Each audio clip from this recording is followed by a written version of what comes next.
অবশ্যই যুক্তিতে তাই বলে।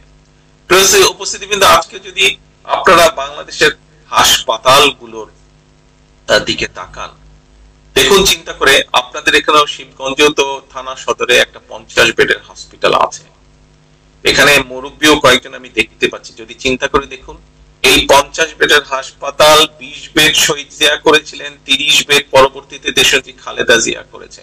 এরপরে এক যুগেরও বেশি সময় পার হয়ে গিয়েছে জনগণের উন্নয়নের জন্য। হ্যাঁ, এই ইউনিয়নে কিছু স্বাস্থ্য কমপ্লেক্সটা কি জানি একটা বানিয়েছে হাসিনার অবৈধ সরকার, কিন্তু সেখানে মানুষের কোনো চিকিৎসা হয় কি হয় না, সেখানে চিকিৎসা হয় কি হয় না, মানুষ গেলে সেখানে চিকিৎসা পায় কি পায় না, তার সবচেয়ে বড় প্রমাণ হচ্ছে বাংলাদেশের গ্রামের মানুষগুলো।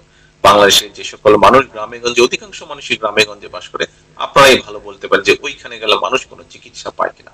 আর চিকিৎসার নামে কিভাবে, চিকিৎসা ক্ষেত্রে কিভাবে দুর্নীতি লুটপাট হচ্ছে, কিছু কিছু খবর তো পত্রিকাগুলো যতটুকু কম বেশি লিখতে পারে, আপনারা মাঝে সাথে দেখেছেন কি অবস্থা।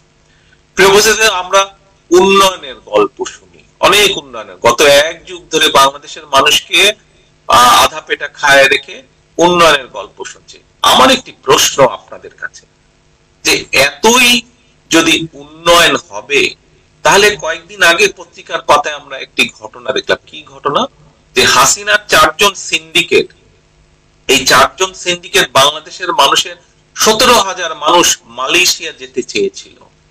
এই 17,000 মানুষের প্রায় 20,000 কোটি টাকা তারা মেরে দিয়েছে, আত্মসাৎ করে নিয়েছে। এবং এই 4 জন ব্যক্তিকে দেখবেন হাসিনার আশেপাশে ঘুরঘুর করে, কিন্তু হাসিনার আশেপাশে এই লোকগুলো থাকে। তো এখন আমার প্রশ্ন, যে এটা তো হলো কিন্তু দুর্নীতি, এবং তাদের কোনো বিচার আচার হচ্ছে না, কিচ্ছু হচ্ছে না, কোনো তাদেরকে কোনো জবাবদিহিতা করা না। 17,000 মানুষ একদম নিঃস্ব হয়ে গিয়েছে, নিঃস্ব হয়ে গেছে 17,000 মানুষ। আপনাদের এর মধ্যে দেখেছেন, সামাজিক যোগাযোগ মাধ্যম সব পত্র থেকে কিছু এই ব্যাপারে নিউজ আপনারা দেখেছেন। আমার প্রশ্ন হলো, এতই যদি উন্নয়ন হবে, তাহলে 17,000 মানুষকে কেন মালয়েশিয়া যেতে হচ্ছে? তাহলে তো তাদের দেশেই কর্মসংস্থানের ব্যবস্থা হতে পারত। এই হলো উন্নয়নের চিত্র। আসুন উপস্থিতিবৃন্দ, আরেকটি ঘটনা আমরা দেখি। প্রায় আমরা পত্রিকার পাতায় দেখি যে ভূমধ্য সাগরে, বিভিন্ন সাগরে বাংলাদেশের তরুণ যুবকরা, সম্ভাবনাময় তরুণ যুবকরা সাগরে ডুবে মারা গিয়েছে। এই মানুষগুলো কেন মারা গিয়েছে? প্রথমে এই প্রশ্নটি আসে। কারণ এই মানুষগুলো দেশে আজকে এমন অবস্থা তৈরি করেছে এরা, যে যারা শিক্ষিত বলুন, অল্প শিক্ষিত বলুন, এই যে তরুণ যুবকরা যারা পরিশ্রম করে অর্থ উপার্জনের মাধ্যমে তার পরিবারের দায়িত্ব নিচ্ছে, এরকম সম্ভাবনাময় তরুণ যুবকদের বা আগামী ভবিষ্যৎ প্রজন্ম যারা আছে, তাদের কর্মসংস্থানের কোনো ব্যবস্থা এই দেশে রাখা হয়নি। এই দেশে কতগুলো অর্থ আত্মসাৎকারী, লুটপাটকারী, কতগুলো দুর্নীতিবাজের শুধু জায়গা করে দেওয়া হচ্ছে। যারা পরিশ্রম করে দাঁড়াতে চায় তাদের কোনো ব্যবস্থা করা হচ্ছে না, এবং বাধ্য হয়ে এই তরুণ যুবকেরা আজকে চলে যেতে হচ্ছে বিদেশে। কিন্তু বৈধ পথে তারা যেতে পারেনি বলে তারা চেষ্টা করেছে, জীবন যুদ্ধে বেঁচে থাকার জন্য তারা চেষ্টা করেছে যে কোনো ভাবে পাড়ি দিতে, এবং সেই জন্যই তারা সাগর দিয়ে গিয়েছে, এবং স্বাভাবিকভাবে ভাগ্যের নির্মম পরিহার সাগরে ডুবে মারা গেছে। আজকে যদি এতই উন্নয়ন হয়ে থাকে, তাহলে উপস্থিত মুসল্লিবৃন্দ, আপনাদের সকলের কাছে আমার প্রশ্ন, আর সমগ্র দেশের মানুষের কাছে প্রশ্ন, তাহলে এই মানুষগুলোকে কেন সাগরে যেতে পাড়ি দিতে হলো, কেন ডুবে মারা যেতে হলো? কোথায়?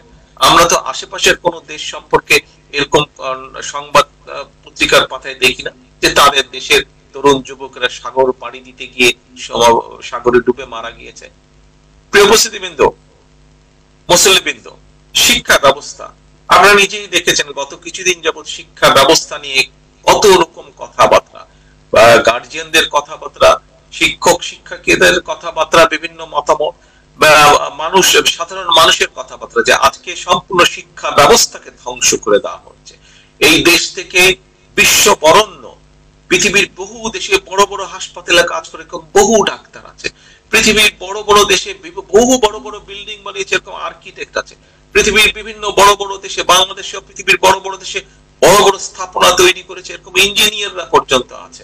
কিন্তু আজকে পরিষ্কার ভাবে এই মুহূর্তে সুশীল সমাজের ব্যক্তি বলেন, বিভিন্ন শিক্ষক যারা শিক্ষক শিক্ষিকা বলেন, বিভিন্ন গার্জিয়ানরা বলেন, আজকে সবাই আতঙ্কিত। কেন? আজকে সবাই তাদের ভবিষ্যৎ প্রজন্ম নিয়ে আতঙ্কিত। কেন? কারণ এই অবৈধ সরকার, এরা চায় যে অন্য দেশ থেকে, আমাদের পার্শ্ববর্তী একটি দেশ থেকে ডাক্তার আসবে, এই দেশে ডাক্তার হবার দরকার নাই।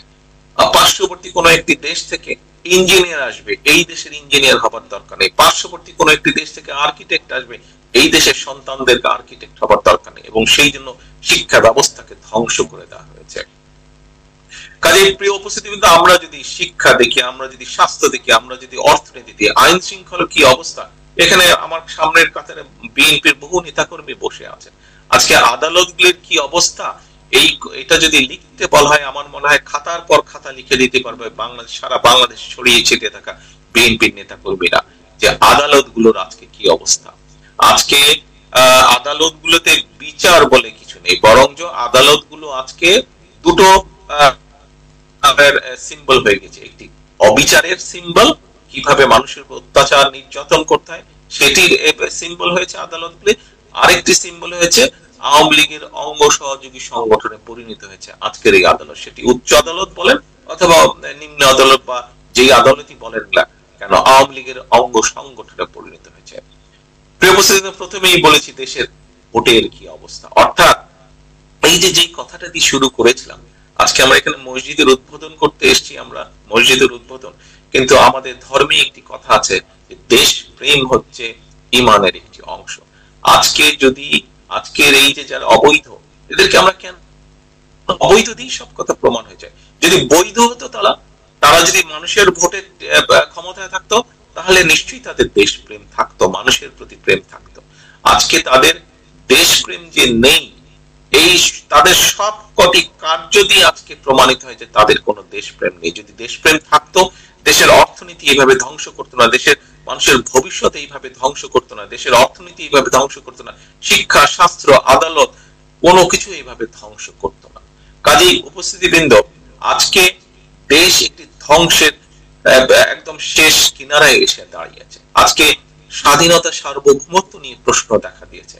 আপনারা দেখেছেন, আমরা বগুড়ার মানুষ, বগুড়া আমাদের সারা বাংলাদেশের ম্যাপের তুলনায় বগুড়াটা মোটামুটি উত্তরাঞ্চলের মাঝামাঝি জায়গার মধ্যে, কিন্তু পত্রিকার পাতে প্রায় খবর আসে। এই 4-5 দিন আগের কথা, এই সীমান্তে এসে এই পার্শ্ববর্তী দেশের বিএসএফ এসে সীমান্তে গুলি করে হত্যা করে গিয়েছে, প্রায় প্রতিনিয়ত দেখবেন। এবং ফেলানির কথা তো সকলে আপনাদের মনে আছে, ফেলানির একটি মেয়ে, তাকে কিভাবে হত্যা করে কাঁটাতারের বেড়ার উপরে ঝুলিয়ে রেখে দিয়েছিল। প্রিয় উপস্থিতি মুসল্লিবৃন্দ, আজকে বাংলাদেশের এমন একটি অবস্থায় গিয়ে দাঁড়িয়েছে যে আমার দেশের মানুষকে অন্য দেশ থেকে এসে হত্যা করে চলে যায়, কিন্তু আজকে বাংলাদেশ প্রতিবাদ করার সাহসটুকু পর্যন্ত হারিয়ে ফেলেছে। এতটাই নত জানু, শুধু নত জানুই না, আজকে বাংলাদেশের এরা এই যে অবৈধ মাফিয়া হাসিনা আজকে কৃতদাসে পরিণত হয়েছে। আজকে লেন্দুক দর্জির কথা আমরা শুনেছি, আপনাদের নিশ্চয়ই অনেকেরই মনে আছে লেন্দুক দর্জি। আজকে লেন্দুক দর্জির জায়গা দখল করে নিয়েছে, লেন্দুক দর্জির মালা পরিধান করেছে আজকের এই শেখ হাসিনা। লেন্দুক হাসিনা নাম হয়েছে, লেন্দুক দর্জির জায়গা আজ আমরা লেন্দুক হাসিনাকে দেখছি যে লেন্দুক হাসিনা কিরকম কৃতদাসে পরিণত হয়েছে একটি দেশের। আজকে আপনারা দেখেছেন যে আমাদের সেন্ট মার্টিনের কি অবস্থা। অনেক এই সরকারের বেশ কিছু লোকজন বড় বড় কথা বলেছে যে এই করে ফেলবো, ওই করে ফেলবো, অন্য কারোর সাথে কিছু করতে পারে না, সেই সাহসও নাই তাদের, সেই যোগ্যতা নাই তাদের, সেই যোগ্যতা সাহস কোনোটাই নাই। এরা লাঠি ঘুরাতে পারে এই দেশের মানুষের উপরে, কেউ যদি তাদের অন্যায় প্রতিবাদ করে তার উপরে লাঠি ঘুরাতে পারে। নেতা কর্মী যারা জনগণের পক্ষে কথা বলে, জনগণের ভোটের অধিকারের পক্ষে কথা বলে, তাদের উপরে জুলুম নির্যাতন এরা করতে পারে। এদের বাহাদুরি এই পর্যন্ত, এদের বাহাদুরি এই পর্যন্ত। এসে সীমান্ত পার হয়ে এসে যখন আমাদের দেশের মানুষকে হত্যা করে যায়, সেটির প্রতিবাদ করার সাহস এদের নেই।